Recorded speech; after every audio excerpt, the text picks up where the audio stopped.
दोस्तों, हमारा group D का एग्ज़ाम चल रहा है जो अभी कल कल ही उसका कल से स्टार्ट हुआ है एग्ज़ाम। तो उसमें मैथ के क्वेश्चन, साइंस के क्वेश्चन और रीजनिंग के क्वेश्चन बहुत सारे एनालिसिस हो रहे हैं। तो दोस्तों, मैथ के जो कुछ क्वेश्चन है ना, जो मतलब बहुत ही इम्पोर्टेंट है, आगे वाले शिफ्ट में भी वो प्रश्न आ सकते हैं। तो उसी के बेस्ड पे मैं कुछ प्रश्न लेके आया हूँ जिसको आप अच्छे से समझें, ताकि आपके आने वाले शिफ्ट में आप उसको अच्छे से प्रश्न को कर सकें।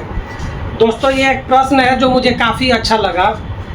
एक दुकानदार किसी वस्तु पर क्रमशः 20% और 25% की क्रमिक छूट देने के बाद 20% का लाभ कमाता है।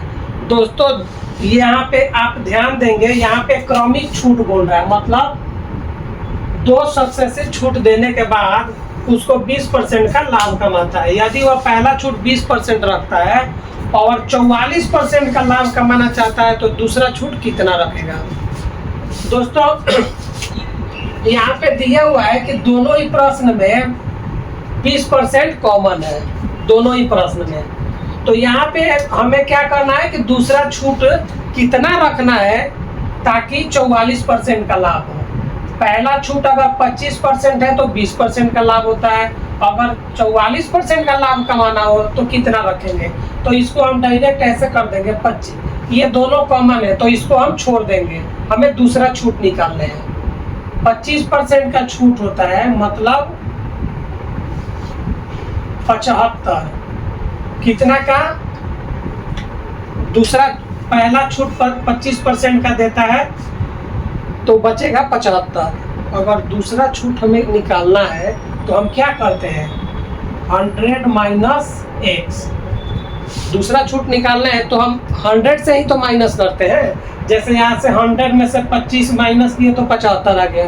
दूसरा निकालना है तो 100 माइनस x, क्योंकि हमें नहीं पता है, और ये इक्वल हो जाएगा। पहला डिस्काउंट, पहला लाभ कितना है, पहला लाभ 20%, 120। दूसरा लाभ 44%, 144। बस आपका प्रश्न खत्म। यहाँ से काट लेंगे, ये आपका 6 बार में चला जाएगा 20 और ये 24। ये आपका हो जाएगा 5 और ये हो जाएगा 6। ये 5 से ये कट जाएगा 15 टाइम्स में। ये आप हो जाएगा, क्रॉस मल्टीप्लाई करेंगे, 100 minus x equal to 90।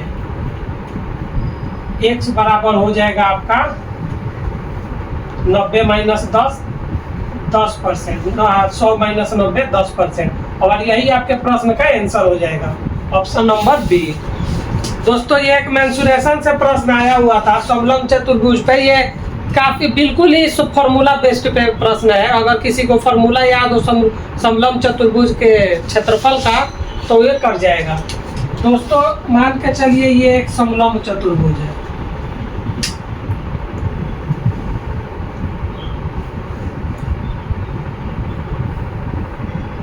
A, B, सी और डी।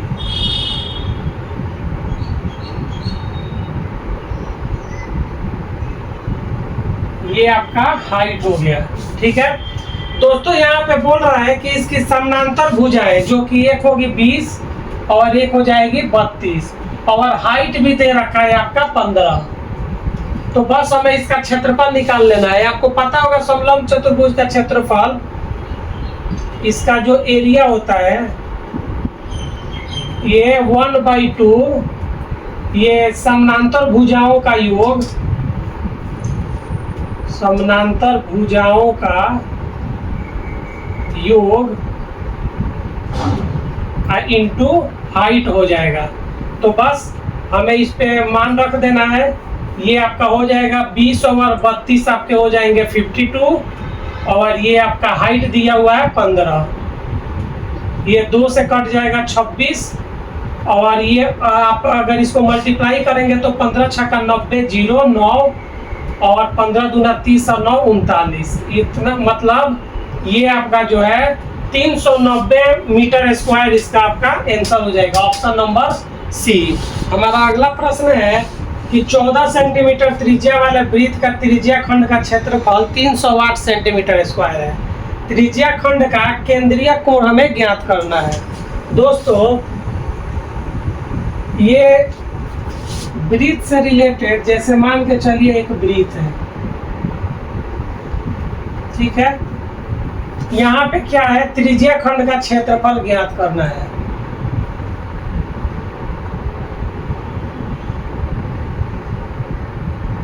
रेडियस, ये आपका रेडियस हो जाएगा और ये आपका त्रिज्या खंड हो जाएगा, ठीक है दोस्तों। इसका फॉर्मूला होता है, अगर जब भी आपसे बोले कि वृत्त का क्षेत्रफल का जो फॉर्मूला होता है, मैं कुछ फॉर्मूला है जो लिखवा देता हूँ, आप उसको एक बार मेमोराइज कर लीजिएगा।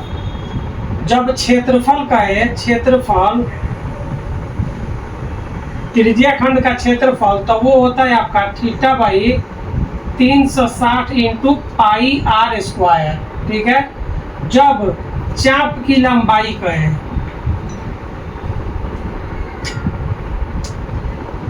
चाप की लंबाई, तो ये होता है आपका 360 theta by 360 into 2 pi r, ठीक है। और दोस्तों एक और क्षेत्रफल का फॉर्मूला होता है, जब अगर प्रश्न में लेंथ दिया हो और रेडियस दिया हो, त्रिज्या दिया हो, तो वो होता है आपका 1/2 इंटू एल इंटू आर। और दोस्तों अगर प्रश्न में कहे कि एक वृत्त दिया हुआ है और उसके अंदर भी एक वृत्त है, जैसे मान के चलिए इसके बाहर एक ऐसे और वृत्त है,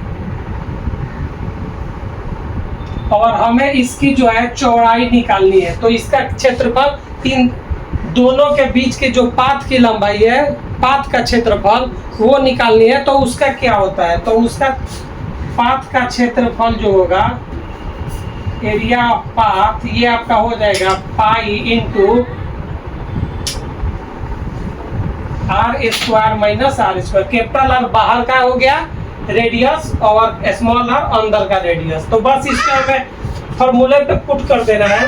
यहाँ पे क्षेत्रफल दिया हुआ है 308 और यहाँ पे थीटा बाई 360 इंटू पाई का मान 22/7 और आर का वैल्यू दिया है 14 इंटू 14, ठीक है। आर का वैल्यू 14 इंटू 14। बस हमें कुछ नहीं करना है, कट कर लेना है। ये 7 से कट जाएगा 2 बार में, और ये 22 से कट जाएगा आपका 1 4, और ये 14 से 14 कट जाएगा 2 से 180 टाइम्स ये कट जाएगा। मतलब ये है कि आपका थीटा का जो वैल्यू है वह 180 डिग्री आ चुका है, जो कि ऑप्शन नंबर सी में दिया हुआ है। यही आपके प्रश्न का आंसर हो जाएगा। एक बार दोस्तों ये जो भी मैंने लिखवाया है, एक बार इसको आप लोग मेमोराइज कर लीजिएगा। हमारा नेक्स्ट प्रश्न है दोस्तों, एक ठोस बेलन जिसकी ऊंचाई उसकी त्रिज्या की 8 गुनी है, उसे पिघलाकर ठोस गोला बनाया जाता है जिसकी त्रिज्या बेलन की त्रिज्या की आधी है, तो गोलों की संख्या हमें ज्ञात करनी है। तो मान के चलिए यहाँ पे दिया हुआ है उसकी त्रिज्या जो है उसके ऊंचाई की 8 गुनी है, मतलब उसकी ऊंचाई 8 गुनी है। अगर ऊंचाई 8 होगा तो त्रिज्या 1 होगा, ठीक है। ये x मान लीजिए, ये 8x, ठीक है। ये आपका 8x हो जाएगा। अब हमें पता है कि बेलन का जो फॉर्मूला होता है वो पाई आर स्क्वायर एच होता है, बेलन का आयतन, और गोला का जो होता है वो 4/3 पाई आर क्यूब। और हमें क्या करना है, गोलों की संख्या ज्ञात करना है, तो इंटू n कर देंगे, नंबर ऑफ स्क्वायर। अब क्या करेंगे, यहाँ से हम जो कटता है वो काट लेंगे, पाई से पाई कट जाएगा, ये 2r से 2r कट जाएगा, तो यहाँ पे r बच जाएगा। बाकी h बराबर आपका हो जाएगा 8x, और ये 4/3 इंटू r का वैल्यू हो जाएगा x और इंटू n। दोस्तों एक प्रश्न में एक दिया है कि बेलन की त्रिज्या की आधी है, तो यहाँ पे सॉरी मेरे से गलती हो गई, यहाँ पे बेलन की पाई आर स्क्वायर एच और ये हो जाएगा 4/3 पाई, ये आपका ठोस गोला का जो त्रिज्या है ना वो बेलन की त्रिज्या का आधा है, तो आपका हो जाएगा कितना, आपका हो जाएगा आर क्यू बाई, ये आर क्यू होता है ना, तो यहाँ से हम क्या करेंगे, यहाँ पे x है तो ये x/2 हो जाएगा, तो पाई आर स्क्वायर एच, और ये आपका 4/3 पाई आर की वैल्यू 1 पर, ये आपका हो जाएगा x³/8, क्योंकि आर की जो वैल्यू है 1/2 दिया हुआ है। बेलन की त्रिज्या की आधी, तो 1/2 हो जाएगा, x/2। ठीक है, अब यहाँ से जो कटता है वो हम काट लेंगे। आर की वैल्यू यहाँ से पुट कर देंगे, तो यहाँ पे आपका x हो जाएगा। 2 से यहाँ पे ये कट जाएगा x टाइम्स, और नंबर ऑफ स्क्वायर निकालना है तो n कर देंगे। बाकी अब हम क्रॉस मल्टीप्लाई कर लेंगे। ये h की value 8x equal to 4/3 x/8 into n। ये x से x कट जाएगा, ये 4 से 2 टाइम्स ये कट जाएगा। बाकी n इक्वल टू 8 त्रिका 24 दूना 48। यही आपका आंसर हो जाएगा। जो गोलों की कंप्लीट संख्या जो होगी, गोलों की कितनी संख्या होगी, वो 48 हो जाएगी। Option number A. ऑप्शन। तो अगला प्रश्न दिया हुआ है, एक घन का आयतन 1728 सेंटीमीटर क्यूब है, इसका कुल पृष्ठीय क्षेत्रफल ज्ञात करें। तो ये जो घन का आयतन है 1728 दिया है, तो भुजा हमारा कितना हो जाएगा 12, क्योंकि ये 12 का क्यूब है। बस हमें कुल पृष्ठीय क्षेत्रफल कितना होता है 6 गुणे भुजा स्क्वायर, तो आपका हो जाएगा 6 गुणे 144। पूरा मल्टीप्लाई नहीं करना, यूनिट डिजिट सबका अलग अलग दिया हुआ है।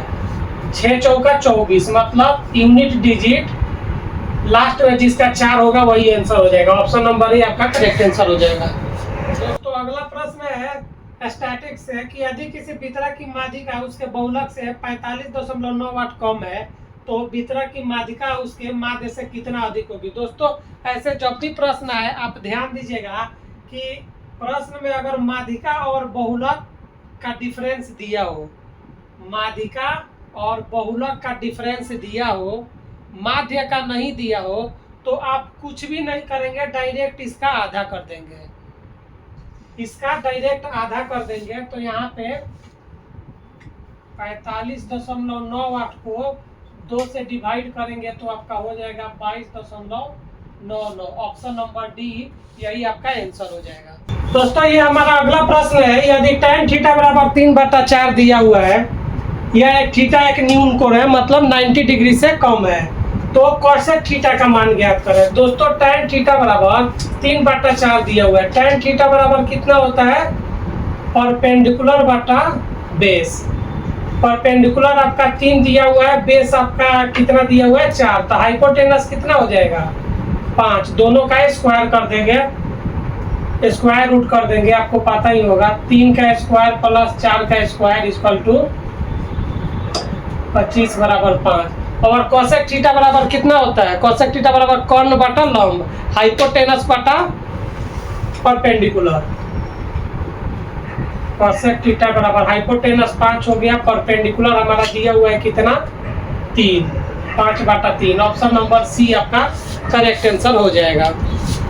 दोस्तों प्रश्न है 15,000 की राशि पर 20% वार्षिक दर से 2 वर्षों का चक्रवृद्धि ब्याज ज्ञात करें। दोस्तों 20% का अगर हम सक्सेसिव निकाले तो आपका आ जाएगा, ये 20 से ये कट जाएगा आपका 2 0 से 2 0, ये आपका 44% हो जाएगा। और यही 44% जो होगा ना, ये आपका चक्रवृद्धि ब्याज होगा।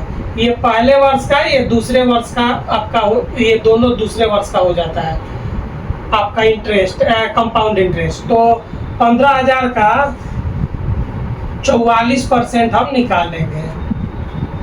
2 0 से 2 0 कट जाएंगे, 15 चौका 60 का 0, 15 चौका 60 और 6 66, और ये 0 यहाँ पे आ जाएगा। यही आपका आंसर हो जाएगा। ऑप्शन नंबर सी आपका करेक्ट आंसर हो जाएगा। प्रश्न है 0.8 और 0.1, 1.2 और 15 का चतुर्थानुपाती ज्ञात करना है। दोस्तों जब भी ऐसा प्रश्न है आपको कुछ नहीं करना, बस प्रश्न में जो भी दिया हुआ है, ये लास्ट के दोनों को मल्टीप्लाई, ये लास्ट के 2 डिजिट दिए हुए हैं, इन दोनों को मल्टीप्लाई करके इससे डिवाइड कर देना है, क्योंकि इसको अगर हम लिखें तो 1/2 15 और इसको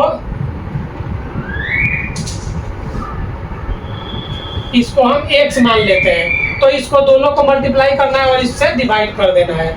1.2 इंटू 15 बाई 0.8, ये पॉइंट से पॉइंट कट जाएगा, ये 4 दूना 8 और ये 4 तिहाई 12, ये हो जाएगा आपका 45/2, जो कि 22.5 आपका आंसर हो जाएगा, ऑप्शन नंबर सी। दोस्तों अगला प्रश्न दिया हुआ है कि हमें एक कार 60 किलोमीटर की दूरी 30 किलोमीटर पर घंटा की चाल से तथा उसके बाद 90 किलोमीटर की दूरी 45 किलोमीटर पर घंटा की चाल से तय करती है।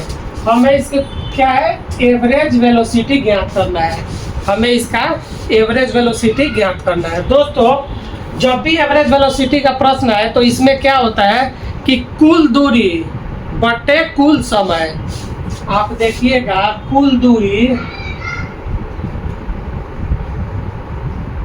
डिवाइड बाई कुल समय।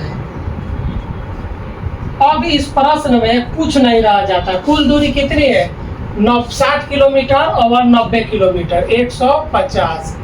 कुल समय 60 किलोमीटर की दूरी 30 किलोमीटर पर घंटे के चाल से, तो ये 2 घंटे हो गए, और 90 किलोमीटर की दूरी 45 के चाल से, ये 2 मतलब 4, ये आपका हो जाएगा 37.5 किलोमीटर पर घंटा। ऑप्शन नंबर सी यही आपका प्रश्न का आंसर हो जाएगा। दोस्तों हमारा अगला प्रश्न है, किसी वितरक के माध्य और माध्यिका का अनुपात 4:5 दिया हुआ है। रेशियो में 4:5 दिया है, जबकि उनका योग जो है ना, इनका योग 90 दिया हुआ है। तो 9 रेशियो की वैल्यू 90 है, तो 1 रेशियो आपका कितना हो जाएगा, 10, और रेशियो दिया हुआ है ये आपका हो जाएगा 40 और ये हो जाएगा आपका 50। ठीक है, अब बोल रहा है कि इस फॉर्मूला का यूज करके हमें बहुलक ज्ञात करना है। तो बहुलक बराबर ये दिया हुआ है, तो आपका जो माध्यिका हो जाएगा ये 3 इंटू माध्यिका, ये हो जाएगा आपका 150 और माइनस 2 इंटू माध्य, तो ये हो जाएगा आपका 80, और इसी का डिफरेंस आ जाएगा 70। यही आपके प्रश्न का करेक्ट आंसर हो जाएगा, ऑप्शन नंबर सी। दोस्तों हमारा अगला प्रश्न है, एक किसी कार्य को 12 दिनों में और बी उसी कार्य को 18 दिनों में पूरा करता है। दोनों 4 दिनों तक कार्य करते हैं, उसके बाद एक कार्य छोड़कर चला जाता है। पूरा कार्य समाप्त होने में कितना समय लगेगा। इन दोनों को दोस्तों हम इसका एलसीएम ले लेंगे, ये हो जाएगा 36, ये हो जाएगा आपका 3 और ये हो जाएगा 2, मतलब ए की इफिशियंसी 3 आ गई और बी की इफिशियंसी 2 आ गई। ठीक है, अब ये दोनों मिलकर 4 दिन तक काम करते हैं, तो दोनों 5 चौका 20, दोनों मिलकर एक दिन में 5 यूनिट का काम करते हैं, तो 4 दिन में 20 यूनिट है। इसमें से हम 20 माइनस कर देंगे, और उसके बाद ए छोड़कर चला जाता है। जब ए छोड़कर चला जाता है तो बाकी काम तो बी ही अकेले करेगा, तो बी 16 यूनिट का काम कितने दिन में करेगा, 8 दिन में। तो 8 दिन और 4 दिन, टोटल 12 दिन आपका आंसर आ जाएगा। ये 16/2, ये 8 दिन हो गए और 4 दिन साथ में किए, तो आपका करेक्ट जो आंसर हो जाएगा 12 हो जाएगा। ऑप्शन नंबर डी आपका करेक्ट आंसर हो जाएगा 12 दिन। दोस्तों प्रश्न दिया हुआ है, 150 मीटर और 250 मीटर लंबी 2 ट्रेनें विपरीत दिशाओं में क्रमशः 54 किलोमीटर पर घंटा और 36 किलोमीटर पर घंटा के चाल से चल रही है। वे एक दूसरे को पार करने में कितना समय लेगी। दोस्तों मैंने पहले भी अपने क्लासेस में बताया हुआ है कि जब भी अगर ट्रेनें एक ही तरफ जा रही हो, समानांतर पटरियों पे एक ही तरफ जा रही हो, तो हम उसका माइनस करते हैं, और जब विपरीत दिशाओं में जा रही हो तो उसको हम प्लस करते हैं। तो यहाँ पे विपरीत दिशा में बोला गया है, विपरीत दिशाओं में। तो आप क्या करोगे, 54 किलोमीटर और 36 किलोमीटर हम दोनों को ऐड कर देंगे, तो 54 और 36 आपका हो जाएगा 90, और इसको हम मीटर पर सेकेंड में जब कन्वर्ट करेंगे तो आपका हो जाएगा 25 मीटर पर सेकेंड। बस अब दोनों विपरीत दिशाओं में जा रही है, कितने समय में पार करेंगी आपको पता ही है। Speed equal to distance upon time, कितना है, ये दोनों को ऐड कर देंगे, तो ये हो जाएंगे 400 और डिवाइड बाई 25, 25 से कम 25, 25 छक्के 150, आपका 16 सेकेंड में वह दोनों एक दूसरे को पार कर जाएंगी। ऑप्शन नंबर सी आपका करेक्ट आंसर हो जाएगा। दोस्तों हमारा अगला प्रश्न है, एक आयताकार पार्क की लंबाई 42 मीटर और चौड़ाई 26 मीटर है। पार्क के चारों ओर बाहर की तरफ 3 मीटर चौड़ा एक समान पथ बनाया जाता है, तो हमें पथ का क्षेत्रफल ज्ञात करना है। दोस्तों यहाँ पे आप ध्यान से देखिएगा, ये क्वेश्चन आ रहा है ग्रुप डी में, तो हो सकता है आने वाले शिफ्ट में भी आए, और ये काफी महत्वपूर्ण प्रश्न है। यहाँ पे दिया हुआ है कि हमें पथ का क्षेत्रफल ज्ञात करना है। जब भी रास्ता बाहर की तरफ बोले तो उसका क्षेत्रफल का फॉर्मूला जो होता है एरिया का, वो आपका होता है 2W into l plus b plus 2W। ठीक है, अगर बाहर की तरफ रास्ता बताए बोले तब, लेकिन अगर अंदर की तरफ रास्ता बोले तो यहाँ पे हम सिर्फ माइनस कर देते हैं। अगर रास्ता अंदर हो तो उसका होता है 2W into 2W minus l plus b. अगर रास्ता बीच में हो तब क्षेत्रफल, ये आपका हो जाएगा W into W plus W into W minus l plus b होता है। तो ये आप फॉर्मूला याद रखिएगा। जो ये प्रश्न है, ये प्रश्न में बाहर का रास्ता बोला गया है। दोस्तों शायद फॉर्मूला में मैंने गलती लिख दिया है। ये आपका L plus b minus 2W होगा, और यहाँ पे आपका हो जाएगा l plus b minus W। ठीक है, तो दोस्तों बाहर के तरफ बोला गया तो बस हमें वैल्यू पुट कर देना है। W की वैल्यू दिया हुआ है 3 मीटर, तो ये आपका हो जाएगा 6, और एल आपका हो जाएगा 42 और प्लस 26 और प्लस आपका कितना हो जाएगा 6, तो आपका हो जाएगा 6 6 12 6 18, 3 दूना का 6, और ये हो जाएगा तो आपका 6 6 12 और जो 14 के 4 हाथ में 1, 74 गुणे 6, 6 चौका 24 के 4 हाथ में 2, 7 चौक 42 और 2 44, ये मीटर स्क्वायर। यही आपका आंसर हो जाएगा 444 मीटर स्क्वायर। दोस्तों आप इसको यूनिट डिजिट से भी कर सकते थे, सारा आपका मल्टीप्लाई करने की जरूरत नहीं थी। 6 चौका 24, 4 का यूनिट डिजिट सिर्फ एक ही ऑप्शन में है। ऑप्शन नंबर सी आपका करेक्ट आंसर हो जाएगा। और बाकी दोस्तों हो नहीं, ये नहीं सिर्फ कि मतलब आने वाले शिफ्ट में बाहर ही पूछेगा, अगर अंदर भी पूछे तो रास्ता अगर अंदर हो तो उसका एरिया ये होगा, अगर रास्ता बीच में हो तो इसका एरिया ये होगा। बाकी आप इसको भी ध्यान में रखिएगा, तो आपके करेक्ट आंसर ऑप्शन सी हो जाएगा। दोस्तों हमारा अगला प्रश्न है, 6 सेंटीमीटर त्रिज्या और 8 सेंटीमीटर ऊंचाई वाले एक ठोस धातु के बेलन को पिघलाकर एक ठोस गोला बनाया जाता है। गोले की त्रिज्या ज्ञात करनी है। तो दोस्तों ऐसा प्रश्न में कुछ नहीं करना होता है, हमें बेलन की आयतन और गोले के आयतन को इक्वल कर देना है। आपको पता होगा कि बेलन का आयतन जो होता है पाई आर स्क्वायर एच होता है, और गोला का जो होता है वो 4/3 पाई आर क्यू होता है। पाई से ये पाई कट जाएगा, आर की वैल्यू 6 दिया है तो ये 36 हो जाएगा, और एच की वैल्यू 8 दिया है, ये 4/3 इंटू आर क्यू। बस यहाँ से हमें आर क्यू निकाल लेनी है। ये 4 से कट जाएगा 9 बार में, 9 8 72 तिहा आपका हो जाएगा 216, 7 21 और